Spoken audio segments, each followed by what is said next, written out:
Britishers இருக்காங்க இல்லையா, ஆங்கிலேயர்கள் நம்ம இந்தியாவை ஆட்சி பண்ண வந்தாங்க. அது நம்ம எல்லாருக்குமே தெரியும். அவங்க இந்தியாவை ஆட்சி பண்ண ஆரம்பித்த காலகட்டத்தில், அதாவது அவங்க 1600லயே நம்ம இந்தியாவுக்கு வந்துட்டாங்க. குவீன் எலிசபெத் கிட்ட ஒரு சார்ட்டர் வாங்கிட்டு அவங்க வந்துட்டு 1608ல் நம்ம இந்தியாவுக்கு வந்துட்டாங்க. ஆனால் ஒரு வணிகர்களா வந்தவங்க ஆட்சியாளர்களா மாறுறது எப்போனா 1764 65 காலகட்டத்தில் தான். ஸோ அப்போ பெங்காலையும் பீகாரையும் அவங்க கைப்பற்றுறாங்க.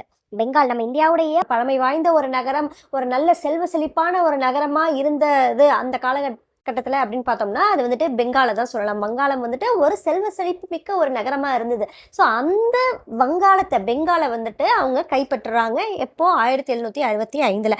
அப்போ பெங்காலும் பீகாரும் ஈஸ்ட் இந்தியா கம்பெனிக்கு கீழே வந்ததுக்கு அப்புறம் நம்ம நாட்டை அவங்க ஆட்சி பண்ணணும். எப்படி ஆட்சி பண்ணுறது அப்படின்னு அவங்களுக்குள்ள ஒரு எண்ணம்.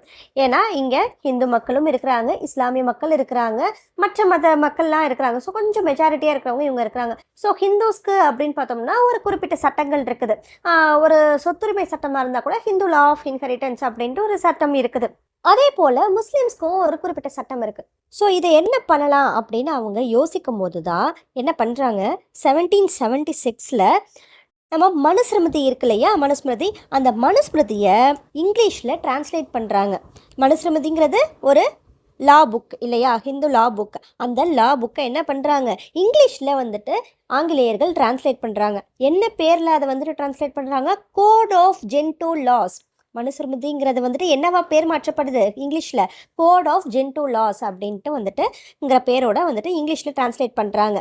அப்போது அட்மினிஸ்ட்ரேஷன் எப்படி நடக்குது அப்படின்னு கேட்டால், ஹிந்து சட்டத்துக்காக ஹிந்து பண்டிதர்கள்கிட்டையும், முஸ்லீம் சட்டத்துக்காக மௌலவிகள்கிட்டையும், நீதிபதிகளோடு சேர்ந்து எல்லாரும் சேர்ந்து வந்துட்டு என்ன பண்ணுறாங்க, ஒரு வேலை செய்கிறாங்க.